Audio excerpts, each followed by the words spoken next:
Hi, everyone. Thank you so much for joining us today. I'm Margaret Anton, and I'm excited to be moderating today's panel alongside Dr. Bethany Teachman. We are excited to welcome you to our panel on academic industry collaboration, addressing intellectual property and commercialization challenges. We're honored to be joined by an exceptional group of panelists from academia, industry, and university licensing and venture groups to share their wisdom and experiences with us today. We'll start by hearing a little bit about our sponsor, Thriving Youth in a Digital Environment. You'll hear from our panelists and get to know a little bit more about their background. We'll move into some planned questions and, of course, leave time for questions from you all. Please, throughout, as questions come up, use the Q&A feature to ask any questions that you have, and we'll start to go through them about 10 minutes left in our presentation. So I'll pass it to Bethany to share more about TYDE. Fantastic. Thank you so much. And welcome, everyone. We really appreciate you joining us at what we know is a very busy time of the year, and thrilled to hear from our amazing group of panelists. So this webinar is sponsored by TYDE, which is an initiative at the University of Virginia called Thriving Youth in a Digital Environment. And we're interested in increasing research capacity to address two broad questions. First, we recognize that youth are developing in a digital context, and so we want to really understand that well. What are the positive impacts, the negative impacts? In what ways is it just another context that they're developing in? And then in turn, given that they are in this digital context, how can we leverage that in order to increase access to care and thinking about using digital technologies to support their healthy development and their mental health? So we do lots of different research initiatives, but also do a lot of partnerships with community, youth themselves, and industry partnerships. So for example, we are launching an industry internship this summer for graduate students. There's going to be a summer, and that's with the Society of Digital Mental Health. We're also doing a summer training series in collaboration with therapists in tech. And we're launching a new initiative, which is seed grants for academic industry partnerships. And we very much encourage you to jump on our website, learn more about it, and get involved. And Claire is going to put into chat ways that you can get on our mailing list, follow us on social media so that you can receive announcements about activities that we're doing and get involved. And we particularly want to highlight that we are co-hosting the annual conference for the Society of Digital Mental Health on June 9th and 10th. So that's coming up soon. And with that, let me turn it over to our outstanding group of panelists, and I'm going to ask them to just briefly introduce themselves. If you can share with us your name and position and your connection to academic industry partnerships and experience that you have with commercialization and IP, and just give a brief, sort of 1-minute intro to get us started, because of course each of you could talk for about 45 minutes on what I just said. So with that, let me turn it over to you, Lee, to get us started. Yeah, sure. Thank you. I'm Lee Ritterband. I am a professor here at the University of Virginia. I run the Center for Behavioral Health and Technology, which is in the School of Medicine. I have been doing digital health work since the late 90s, which feels like maybe 100-ish years ago at this point. Around the 2010, 2011, we started to work to get our work out and try to disseminate it out, and did that with the help of LVG, the Licensing and Venture Group that's here with us today, to make some of our applications available. And I can share a little bit about that as we move forward. Wonderful. Risa. Hi, I'm Risa Weisberg. I kind of sit on both sides. So I'm a research professor at Boston University in the Department of Psychiatry, and I'm also an adjunct professor of family medicine at Brown University. But my day job for the last several years has been as Chief Clinical and Scientific Officer of a digital mental health company that was called Realized Care. We recently had an acquisition as our exit, and so now I'm working as a digital health consultant. Fantastic. Oliver. Hi, everyone. Great to be here. Dr. Oliver Harrison. I'm founder and chief executive of Coa Health, a digital mental health company. We have for the last 10 years partnered with Harvard, MIT, Stanford, Oxford University in the UK, NHS England, to build technology. So I sat very much on the industry side, working with academia on product development and then commercialization. But I'm also the Royal Society Entrepreneur in Residence at Oxford University, sitting on the other side of the table, looking at building industry collaborations for healthcare AI. So great to be here. Fantastic, Bob. Hey everybody, thanks for having us. My name is Bob Creedon. I'm the managing director of the UVA LVG Seed Fund, a fund that invests in companies that are based on technology and innovation coming out of the university.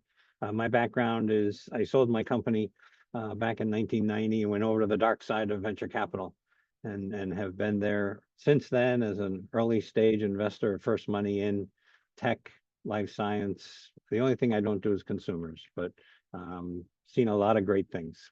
Happy to be here. Thank you for inviting me. Fabulous. Matt. Hi, thanks for having me. Matt Reynolds. I'm a senior venture associate at UVA LVG Seed Fund. So I work with Bob to help invest and start companies here at UVA. Also relevant to this panel probably is my involvement in some translational programs that we run here at UVA LVG. I'm part of a NSF I-Core program. So the Innovation Core is a program run nationally, which I'm an instructor with the national cohorts. And then I also coordinate and run teams coming through our program here at UVA regionally. Fabulous. And Josh. Thank you. I'm Josh Malden. I'm the Director of Licensing here in the UVA Licensing and Ventures Group. UVA LVG is the Technology Transfer Office for the University of Virginia. We manage all of the intellectual property assets arising out of university research. I've been on the licensing team for over 13 years, and I think about intellectual property, commercialization, licensing, all that sort of fun stuff pretty much all day, every day. Fabulous. Margaret, do you want to get us started? Yeah, that sounds great. So we'd love to start with Matt, Josh, Bob, sharing a little bit of context on licensing and venture groups at universities. So what is your role and how do you support commercialization? And then a little bit about how best for folks who are early in the process to engage with you, including when's the right time to engage and what types of information they should have ready to go to start the conversation. I'll start, Margaret, and then Josh and Matt can come in because they're really the smart ones in the group. So I look at LVG, so I've been here 9 years. I look at it as the commercialization arm of the university. If there's a technology that needs to be commercialized, you come to LVG for a number of reasons. You know, on Josh's side, there could be a license there, but also I think more importantly, if there's intellectual property, you know, Josh and his team will file, will protect. And the funny part, or not funny, but the good part is that the university pays for that.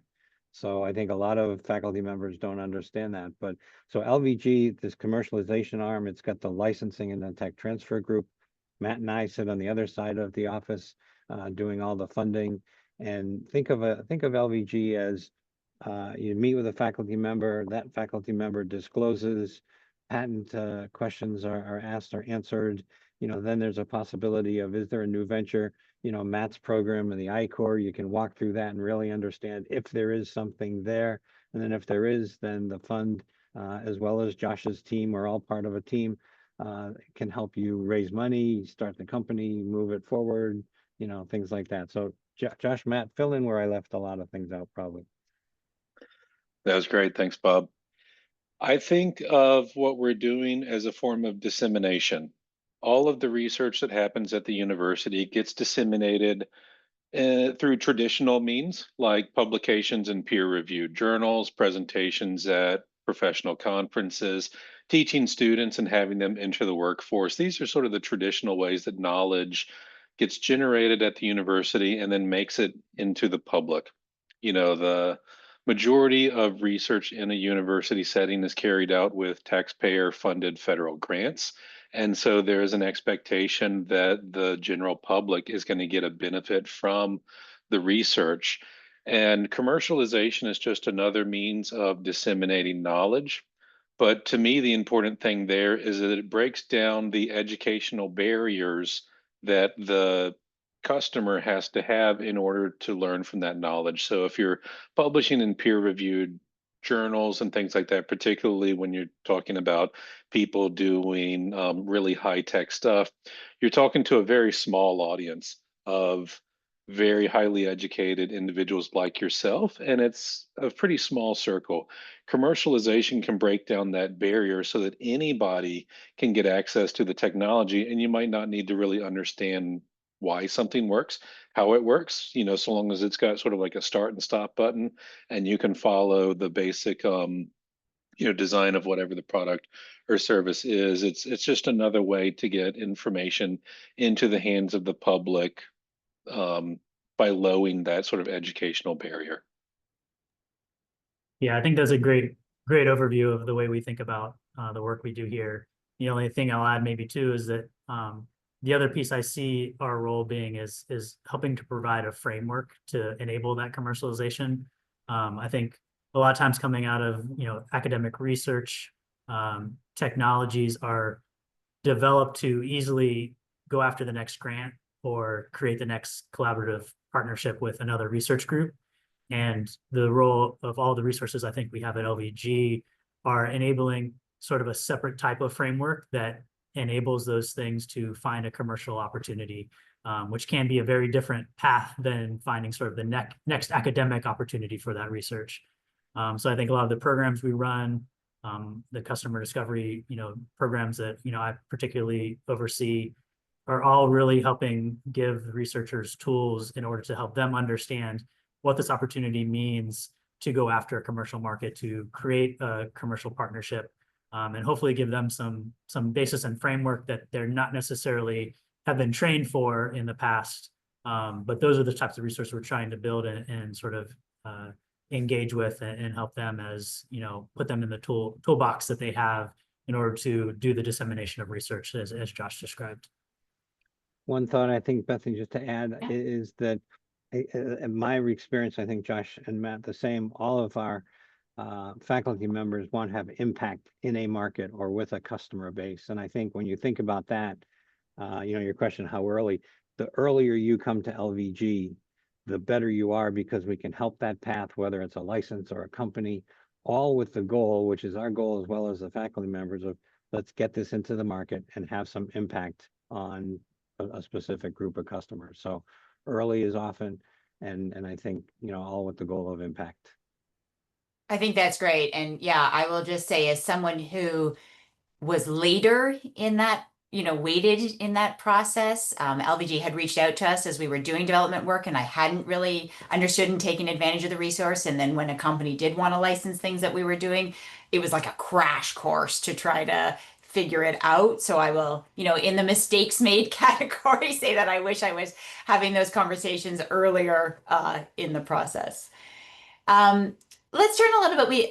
Oliver, recently, all of you have kind of been on different sides at different times with this process, which makes you perfect to be panelists here.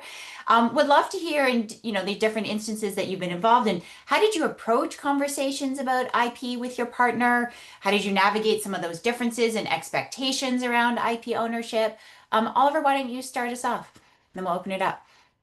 Well, lots of stories to tell. I'll paint a spectrum. So with Harvard, about 10 years ago, we started working with Professor Sabina Wilhelm, the Chief of Psychology at Harvard School of Medicine.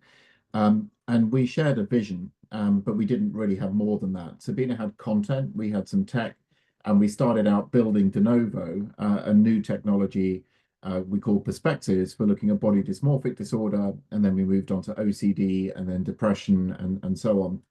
So those were primary developments where Sabina had a lot of content, a lot of content, dozens of research papers, RCTs, and so on.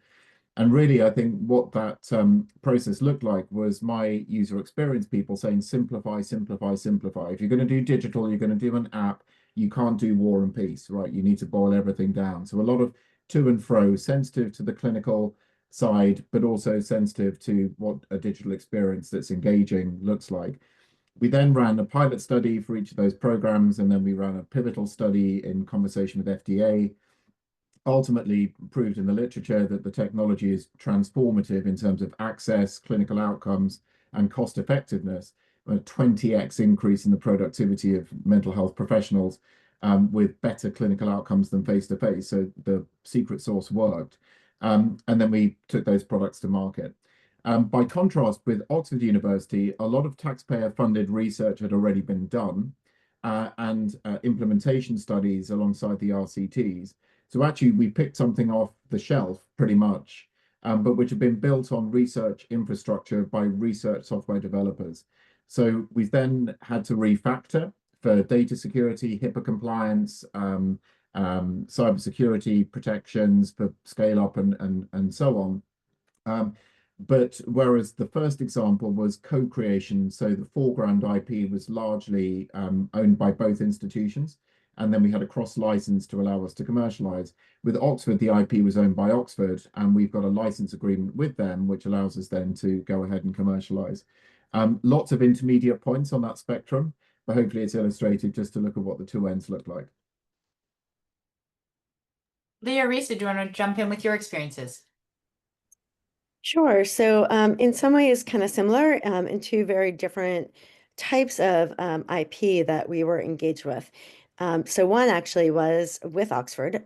So we acquired years ago a company that actually came out of Oxford Ventures, which is kind of Oxford's arm of what we've been discussing here at UVA.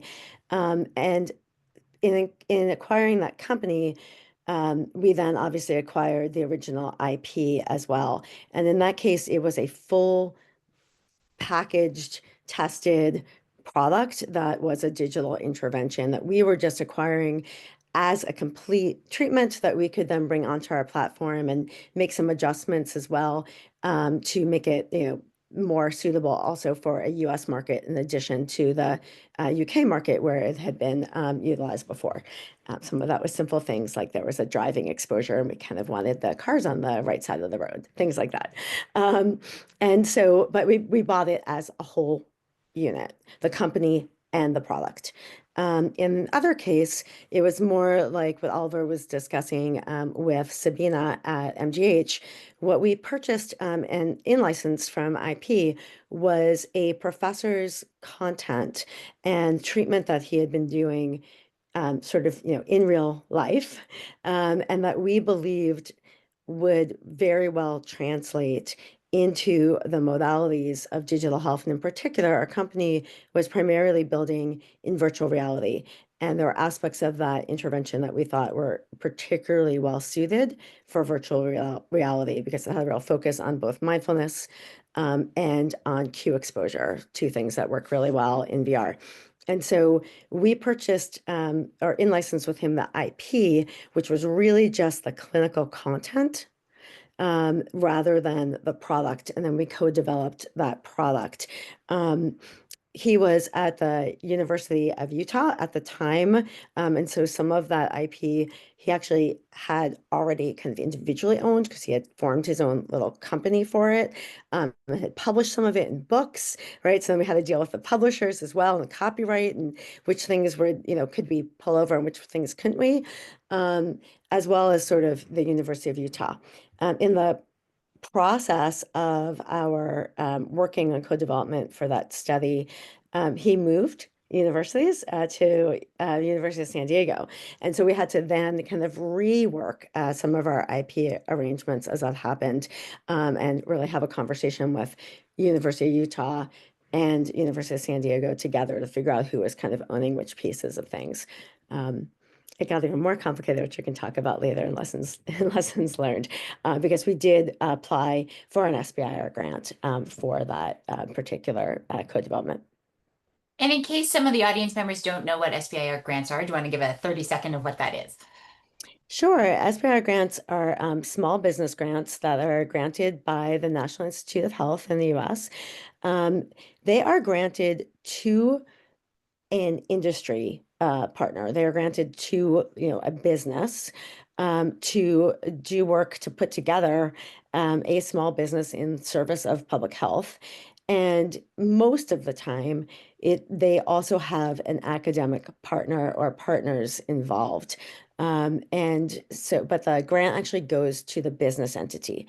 So sometimes that looks, and I'm sure Bob and Matt and Josh can kind of talk more about this. Sometimes what it really looks like is a academic may form their own company in order to have the company sort of be the arm that submits for the SBIR grant, and it's a way to launch your company.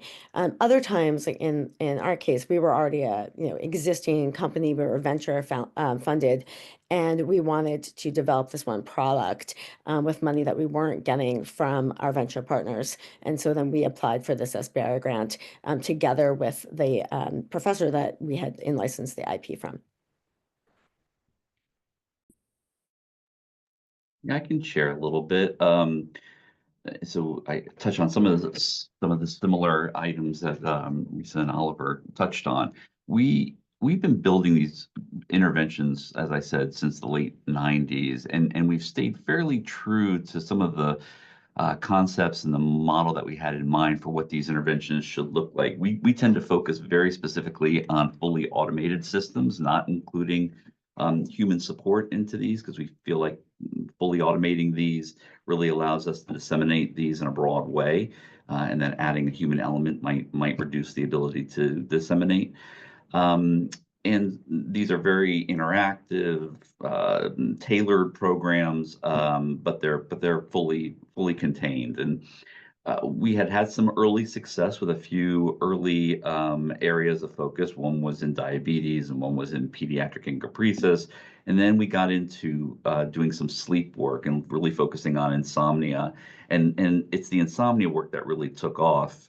We did a trial, and it was a relatively small trial, but we were able to publish it at a very high impact journal, and the media kind of picked it up and took it to this place that still kind of blows me away when I think about it. It was everywhere, and we were in the New York Times and on CBS Good Morning America. And I was actually in Australia that summer when it happened, and I opened up the Sydney Morning Herald, and there's a piece on our intervention. It was amazing. It was crazy and great all at the same time. It then left us with this, well, what are we going to do? Because we had people coming out of the woodwork saying, we want this, and how do we access this? And given that we were just a couple of academics, we didn't have any idea of how we would start to make this stuff available. And so we worked with LVG. That was probably 2 large iterations of LVG ago. And they put us in touch with a couple of consultants that we then met with for 6 months, and we basically shared everything we knew about the field with these folks. And ultimately, we decided we would start our own company. And so we identified a CEO who also kind of brought in the bulk of the funds, initial funds. And then we worked with LVG to license the software out to the startup company that we had created. And the idea was really to go just direct to consumer, make these things available. Again, this is in 2011, 2012. And we did that, and it went well. We were, I don't know if we were breaking even, but we weren't dying from it. But we realized that we were only going to be able to help thousands of people, maybe tens of thousands of people, but we felt like there was a potential for so much more than that. And in 2018, Pear Therapeutics had formed, and they came to us wanting to take the license for Shut-Eye and make it available as a part of their system. And in doing that, we sold the license to them. B Health kind of stopped being an entity, and I was able to fully go back to my day job, which I appreciated greatly. And Pear went through the FDA to get FDA authorization. And in doing that, they also made a decision that they wanted to go fully native mobile. So they were basically redesigning the back end and infrastructure of the system and also doing all the types of things, Oliver, you were mentioning, and making it secure and HIPAA compliant, et cetera. And they did an enormous amount of work, but ultimately didn't quite have enough runway, and ended up selling off their assets in 20, I think. Although the shut-eye asset got picked up by a new company called Knox Health, that does a lot of sleep work more broadly, and they're now have just, as of I think the beginning of this year, incorporated it into their offerings. So continuing to try to get it out there and trying to make these things available. The licensing piece was initially complicated, but once it was set, and it was relatively easy from that perspective. You had asked Bethany about the whole idea of how do you get IP and everybody on board. I found that really challenging. Certain times it wasn't so challenging, depending on what the IP was, because it was very clear. And other times, when you're trying to figure out who has contributed the scientific components to the intervention, who you're going to give a percentage of that licensing deal to, and who are you not, is a really hard thing. And then trying to balance that with, well, let's do this early, which I totally get and appreciate, and we want to go to LVG and hand these things over. But when you have no idea that anything's going to come from any of it, it actually creates a really difficult dynamic between the investigators and starting to figure out, who gets what before there's anything to be gotten. And I still think there's for anybody in a lot of these early stages. So it's a tricky issue, and one that I don't know that I've gotten any better at, but I don't know if Oliver or Risa or others have some thoughts on that. But that's a challenge for us to set these things up. But you have to make some decisions that are hard decisions to be made. Yeah, thank you for that, Lee. That's a great segue into our next question. I think you've all highlighted that there's not sort of a one-size-fits approach to this, and that can create additional challenges. I'd love to hear from you all about what you feel like are some of the most common challenges to negotiating these types of agreements, and how you've successfully or even unsuccessfully, because we learn from our mistakes, navigated those. Oliver, would you mind going first? Yeah, thanks, Margaret. This is the $6 million question, right? So I think the starting point is to recognize that these are two very different worlds. The world of commercialization and the world of academia are geared in different ways. The currency is different in the two different worlds, and culturally, they're very different. So whereas academia might look at the grant application, look at the RCT, the publication, maybe IP protection as the endpoint. Those are not even at the start tape for the commercial race, right? There's a question that really starts with identifying an unmet need in the marketplace. So somebody that's willing to pay dollars for a particular product or service, and then looks at what format that needs to be, reimbursement, how to drive real world utilization, and then regulatory approval if that's required, etc. So you're starting at two different ends of the telescope. One's a kind of push factor of a great idea that's now got potential to commercialize. The other really should be a pull that starts with the consumer, whether they're B2B or direct to consumer, and then sort of pulls the innovation kind of back through. And those need to be stitched together in the middle. And I think at their best, organizations like LVG, corporate innovation, university teams are the kind of emulsifier that allows oil to mix with water and allows those two worlds to kind of meet in the middle, and for the handover to happen between one world and the other. All of the difficulties, I think, stem from that oil and water, different nature, different language, etc. And also with human nature, which is that when we look at attribution, both sides in a negotiation tend to think that their contribution is the dominant contribution in terms of adding value. And there we look at industry good practice and benchmarks as a way to kind of square the fight. I love the oil and water sort of analogy. Before we move on to the next question, Josh, do you want to add anything from the LVG perspective about, challenges to negotiating the licensing agreements that you see on your side? First, I'll say I think Oliver did a great job summarizing a lot of the challenges. I view the biggest challenge as finding the company that's willing to take a risk and take an early stage university asset and put the effort into bringing it to market. So finding the right partner is the challenge. And I can't think of too many examples where the negotiation broke down over a contractual piece. I think all of that are things that can be solved. And it's just finding the right party who believes in the idea and has a vision for seeing it through. That's great. Other challenges that people want to surface before we move on? I'll just add a little bit, building off of Oliver's point, that I'm not sure who's on this call, but I'm assuming a number of the people viewing this are really coming from the academic side, and that you are learning a whole new world, and you're not going to learn it quickly enough when you go to in-license your IP.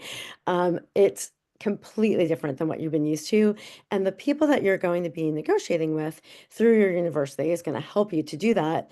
But the main people you'll be talking to at the company are not going to be, sorry, it looks like I'm frozen, but are not going to be the academic end of that company. Like you're unlikely to be talking to other scientists at that company. You're likely to be talking with their compliance folks, their legal folks, or their chief of staff, chief operating officers, right? Not with their scientists. And so it's something to be aware of, if you can get in touch with if they do have a chief clinical officer or a chief scientific officer or someone who kind of speaks your language, making that relationship with that person can be really helpful. And I think in a lot of ways, that was often my role in these types of negotiations, was to really do the translation from end to end and to help our company end sort of understand what some of the concerns of an academic might be and where they were getting stuck, and to help the academics that we were working with to kind of understand our perspective as a company and some of the language that we were using and what that really meant for them. Just to follow up on what Risa was saying, for me, it was like, drinking from the fire hose, and I was very fortunate in that, or am fortunate in that, I had a very close colleague, or have a very close colleague, Frances Thorndike, who I had done all of the early work with, and she really made the decision to leave the academic side and go to the industry side to actually continue to shepherd the work that we had done through, and continues to do that to this day. So she went to the company we formed and became the chief science officer. She went to Pear and became VP over there, and now she's with Knox. I have no idea how it would have gone had she not done that, because it was certainly not going to happen from my side. I don't know or understand a lot of it, and it is a whole nother world. And she really took that on. So having somebody that you can trust that actually does that is huge. Whether that's a close colleague or somebody that you just find that can help provide some of that hand holding is I think critical. Yeah, I really appreciate the points you're all raising, and the sort of honesty about the challenges that come along there. You also everybody's been highlighting sort of the broad range of models that can happen there, right? Like sometimes licensing is happening with like early idea things, sometimes with things that are fully developed products, sometimes it's more on the content side, but it's good, like wide range of stages. And so I would love to have the group talk a little bit more about like kind of what makes a piece of academic intellectual property attractive for commercialization from an industry perspective, given it can happen at different stages. So Bob, maybe I'll start with you from sort of your perspective and then open it up, because I think this feels like a blind man and the elephant kind of question where everybody's got a different vantage point on that. Yeah, I think lots and lots of reasons. I'll narrow it down to two, I think, or three maybe, is that you are solving a real problem. And a lot of that at LVG, we work with faculty members through Matt's program the I-Core, where there's customer discovery. So you can go out into the marketplace and say, here's a group of customers or a population that really wants this. And I often say, is it a nice to have or a need to have? If it's nice to have, sure, maybe I'll buy it. If it's a need, then they will buy it. Second, I think, is that there's got to be some differentiation between what you do and what a competitor might do. And no matter what everybody says, there's always a competitive solution. Might not do it the same way that solve the problem the same way that you are, but there is one that will solve that problem. So I look at making sure that there's a problem, making sure that you've got a customer that truly wants to, the old phrase, and only, I can use this only because I'm old, that the dogs are eating the dog food.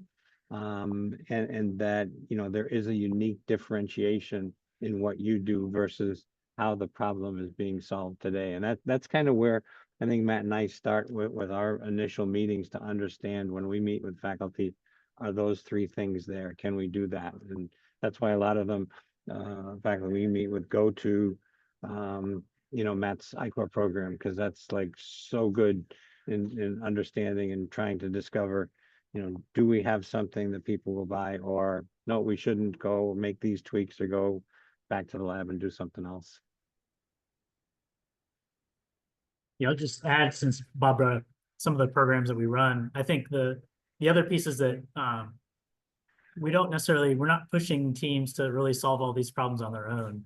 I think a lot of times our programs and the conversations we try to have engagement in are really just towards getting that early first insight. It's sort of like a draft, an early draft, or, setting some hypotheses about how we think this might, work in a commercial sense, and then use that learning to help attract additional resources. So then we go out and, having these conversations, trying to find companies or customers or people that would also have a stake in commercializing an opportunity around a particular research project or technology.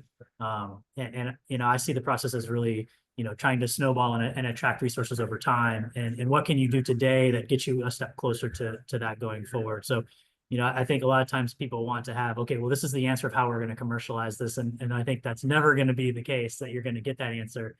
But the more work you can do up front, the more you can engage with the resources you have at, LVG or your university, to try and see, what questions can we answer to sort of get that next conversation. I think a lot of times in venture capital, when we're, doing diligence on companies, the goal of the companies is just get another conversation with an investor. And I think that's not sort of investor company specific. I think that is, any commercial opportunity. You just want to sort of move the ball forward, get that next conversation and see if together with the partners you can attract, you can sort of get a better picture. And I think that's where a lot of the framework we try to put into place can be helpful. Is, companies don't necessarily want to interact with just an academic research project, but once there's IP around it, once there's contracts and structures in place, they have a better opportunity to, go in and reach in and be the partner that helps pull it forward through the commercialization path. Bethany, Lee makes a great point about having an advisor or somebody on your side, because, I think I'm happy that faculty members' brains are wired the way they are. Otherwise, we wouldn't have the great solutions to disease and chronic conditions and all, right? So I'm happy at that. But you also have to get someone that's going to ask a question of why, or how does it work, or whatever. And, we've got a team of 10 EIRs here, people that have been there, done that we've put their arm around the faculty member and say, well, why do you want to do it that way, or something like that. So I think that's another thing that the people should look for. Go and you want someone that is going to challenge, not, come in and beat you over the head with things, but good, constructive, challenging, and criticism. I think that's really important to look at, because I don't ever expect the faculty member to come in and understand how I'm going to run the business, because that's not how they're wired. In the same way, Lee and Risa and Oliver shouldn't be expecting me to come in and figure out how their product works, exactly down to the lowest level, but the combination of the two, right, works really well. No, that's super helpful. Oliver, do you want to jump in on, from your perspective, what would make the academic IP attractive for commercialization? Well, I'll tell a story with all humility, actually, but starts 10 years ago with the thesis that if we built something with the chief of psychology at Harvard, if we built something with the chief of psychology at Oxford, it would stand out in the marketplace as being a premium offering, and it would fly off the shelves. a sort of build it and they will come. I think to Bob's point around everyone's got a competitor, the companies that have been super successful, certainly in digital mental health, think Spring or Lyra, build a lot of their digital tech in-house. It's not Harvard, it's not University of Virginia, it's not Oxford. And we then start talking to customers or late stage targets in our pipeline, and we're saying, look at our clinical outcomes. We've got a Cohen effect size of 1.6. They're like, what's a Cohen effect size? It's like our p-value is less than 0.0001. It's like, what's a p-value? So it turns out that the first thing you have to have from a commercial perspective is both your ears wide open and listen to what customers are really looking for. And then, yes, if you can translate that into a unique selling point that's actually going to resonate with those customers, and that links back to the IP, then that's really material. And I'm often really struck, let's say, by Apple and the iPhone. The consumer offering is people shadows with earbuds in, kind of dancing on the screen. And you have to work really hard to look or go to the launch event where they're talking about the chipset and the 3-nanometer technology and the fact that the modem is the best ever. That's the academic world, right? But very few people buy an iPhone for the 3-nanometer chipset. It's all to do with the consumer branding. So the point I would make is in choosing your partner, and Lee, I think you touched on this, choose the right partner. You want a partner who's got demonstrating success, and they're demonstrating success because they're offering in the marketplace something the market wants, and then they've got the sustainable funding to be able to pull in IP and to stitch it into a product that's going to become successful. Yeah, that's really helpful. With the about 5 minutes we have left before we open it up to questions, I would love to hear from you all. We've heard it's like drinking from the water hose when you first get started. If you were just getting started in this process, what's the one thing you would like people to sort of know or take away from your experiences so that they're better enabled to begin this? Risa, do you mind starting? Sure. I think it's hard to narrow it down to one thing. So I may have a couple, but I think I'd start with I think it's often hard for folks in academia who have been successful and academics for a long time, who may be at the full professor level, and to approach this with humility. And I think that that's a really important piece. So, like, being aware of and ready to admit what you don't know, and that you might be an expert on, the aspects that Oliver's talking about in terms of the science behind what you're doing, but that you really don't have the information about how to bring this to market, how to commercialize it, and the changes that might need to be made to what you're doing in order to best fit that market need. And so approaching it with some degree of humility and willing to ask questions, willing to change things a little bit, I think is important. I think the other is are being open to, as I think everyone has said here, getting some kind of advice and advisors to help you through the process. And that may be through your university. It may be that you are lucky enough to have a group like UVA does here, or it may be, seeking outside folks to kind of help you through. And some of that is, even just a dictionary of terms. Like, there are going to be words being used that you just don't even know what they mean. And you don't want to kind of go ahead and make believe that you understand what's being said when you don't. So seeking that outside advisor, whether you've got, a friend who's kind of going through this already, or whether it means, actually hiring a consultant to kind of help you through. I'm not sure if Risa's first one there was directed at me, but it might have been appropriate. I think as academics, we're actually incredibly well suited for this. It comes down to you have to have thick skin, right? And if there's one thing that we as academics are is very used to rejection, whether that's through publishing or grant writing, and we get told no an enormous amount, and I think you can expect a lot of that in industry as well, in trying to move some of those things out. I guess the one thing I would say is to kind of brace yourself and be strong.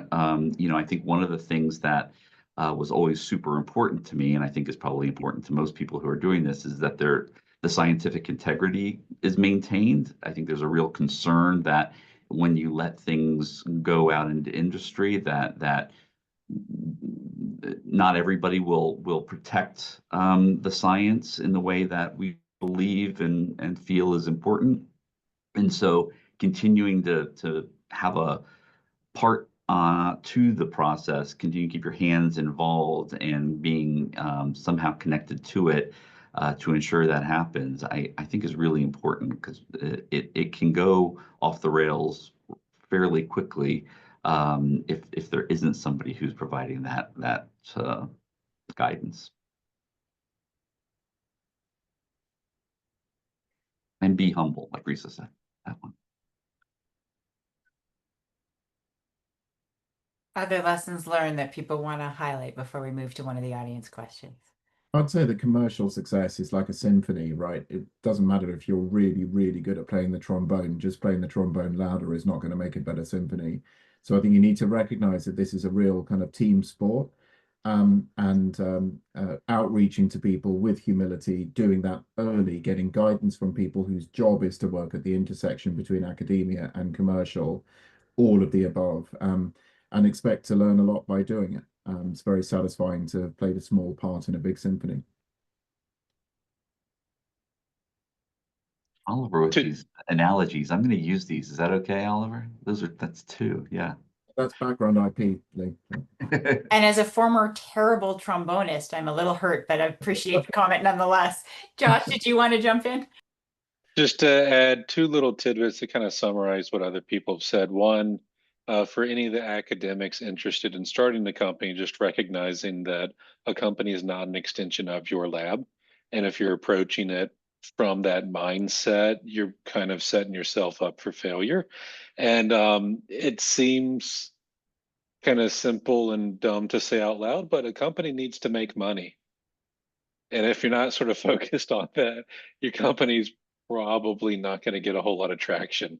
You know, I just say that having talked to a lot of academics over the years, and for some people, there's definitely an aha moment when that gets verbalized and sort of like a realization on their face of like, oh, yeah.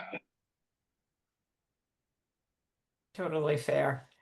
Bob, go ahead. I'm just going to add that I think commitment, you have to understand the commitment that you are going to have to make, time, effort, all that to go start this company. And that changes your life. And I think you have to understand that and really be committed to it, because you're an important part of that company, right?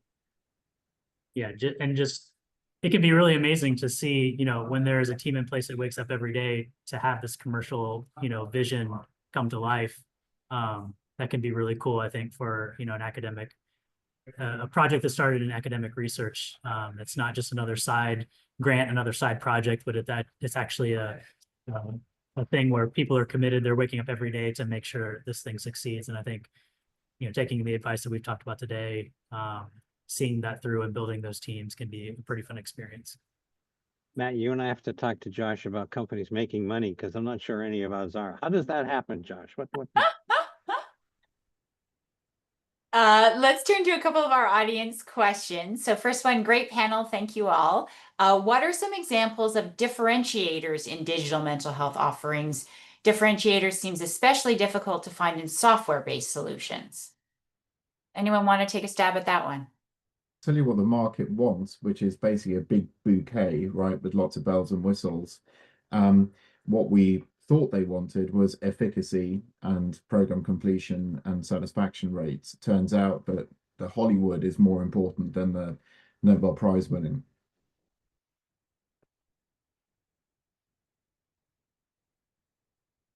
Can you make that a little more concrete? So what does that mean, that different, you know? The companies that have been really successful have got quite wide offerings and don't really report on the clinical efficacy of the underlying digital technology. It's not what customers are asking for, and it's not necessarily something that is routinely measured by a COO or a CEO or a benefits manager in those companies. So again, to Bob's point, you want a company to be making money, and then it's got money to invest in IP generation and product enhancements. That's the really important thing, and that means giving the market what the market wants, right? You make no mistake. You can't lecture the market to want something just because you built it. So I think some of the differentiators are not the things which are the mainstay of academic research. The academic research needs to fit in the same way as I was saying, an iPhone needs a great modem, but you don't buy the iPhone for the modem. It fits in as part of the ensemble.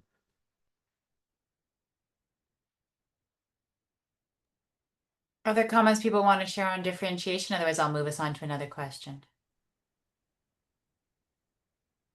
Okay. I wonder if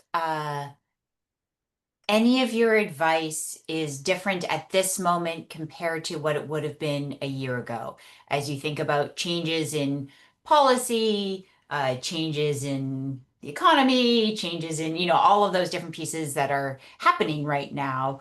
How does it change the ways that you would recommend people approach these questions at this time?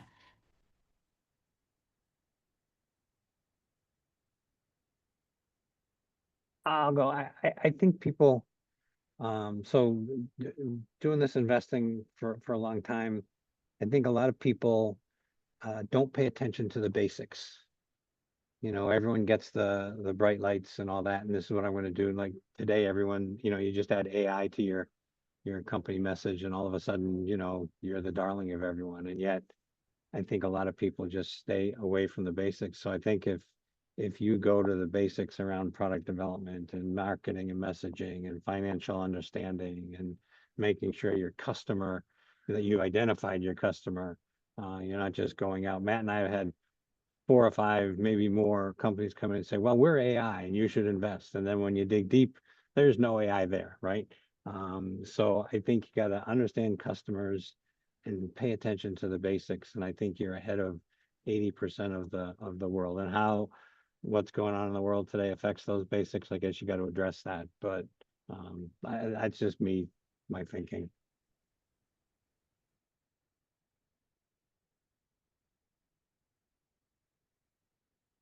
Anyone else want to weigh in on that question? Yeah, just to add on, if you're in a period of time where it seems like money is harder to raise for these early stage companies, there are still good deals being done, and so maybe that's part of, I think Bob's message there, getting back to basics. If you've got good fundamentals, you've talked to customers, you deeply understand. I mean, I think one of the benefits of our program is we push people to go talk to customers, and so they're getting messages directly from customers. And then when they go out to talk to partners and they go out to talk to investors, the message that they're relaying is coming from customers. So they have this deep understanding, hopefully, at the end of this process of knowing what the market wants as much as you can understand it. And I think that is, foundational for them to be able to convey what their market opportunity is, what their company could be about. And I think those are the types of fundamentals I think that we look at when we think, is this a good company to invest in? And I think that's the type of thing that also helps you overcome, poor market dynamics, challenging, headwinds that might be in your particular industry or space. I think if you're, again, as Oliver's mentioned a few times, and as we keep saying, if you really are understanding what the customer wants and what the real opportunities are, that can overcome a whole lot. And you don't necessarily have to have the flashy message to get in front of people and to get your commercial opportunity moving forward. I'm curious, we've heard so much about market fit. When I was an academic, that is not something at all I thought about. I sort of thought about where funding was, or, what was like the biggest prevalence problem related to mental health. Do you feel like as academics, there's anything we could do to better set ourselves up to really understand the market, or is it really just partnering with LVG or your university's resources to help you understand that fit better? So engage people with lived experience.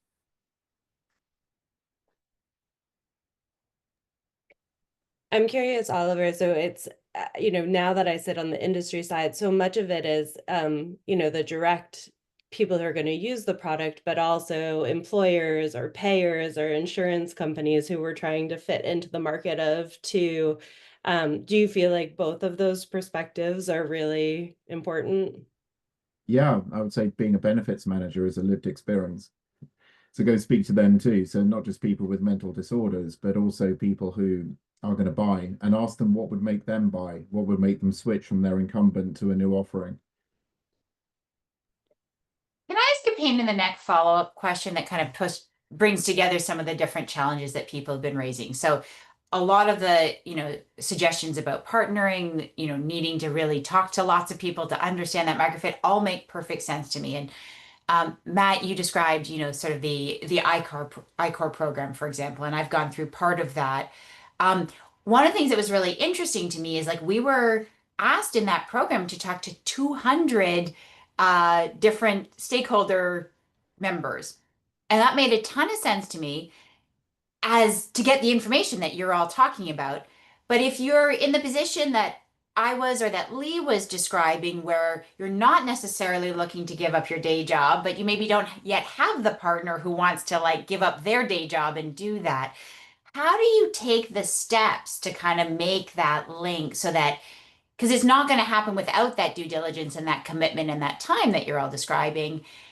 And those transitions can be hard to get through. And so I'm just curious, like, advice on how people can build those right relationships, set that up, make those leaps to actually make it come to life.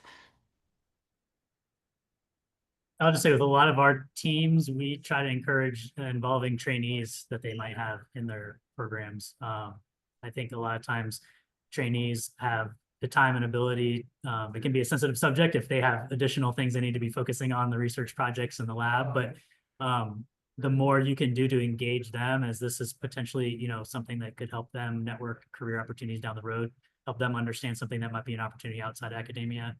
I think engaging trainees is an early starting point that can get the ball rolling. And then, a next level of that might be engaging like the entrepreneurs and residents like we have at LVG, those mentors that as you start to have a basis for information for engaging them with their time, then they can come in and help maybe additionally do some of that discovery with you.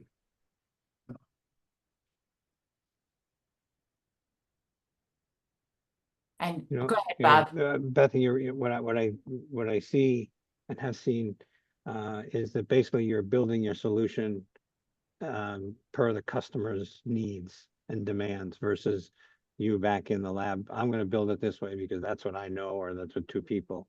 And I've made investments where we've done that and they've gotten wrong versus, doing the customer work and talking to those folks, and they're far more successful. So I think it just helps you to build the product that the people actually need and want versus something that, you and I want. And I'll just say real quick too, it's also not about accomplishing maybe 200 right off the bat. You may learn on your way to 200 that if there's not a lot of motivation around this idea, that you should focus on a different idea, right? I think that's part of the process that we see teams go through as well. I was just going to add, sorry, I've been having some internet issues, so I think someone turned off my my video on the end, which maybe is making it a little bit better.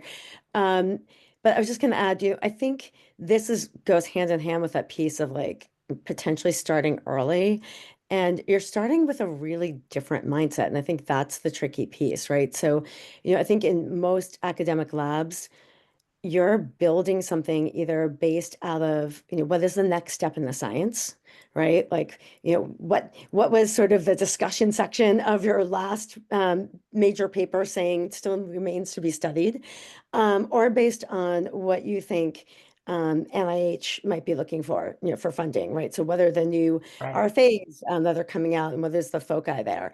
And so you're building with a different end goal in mind.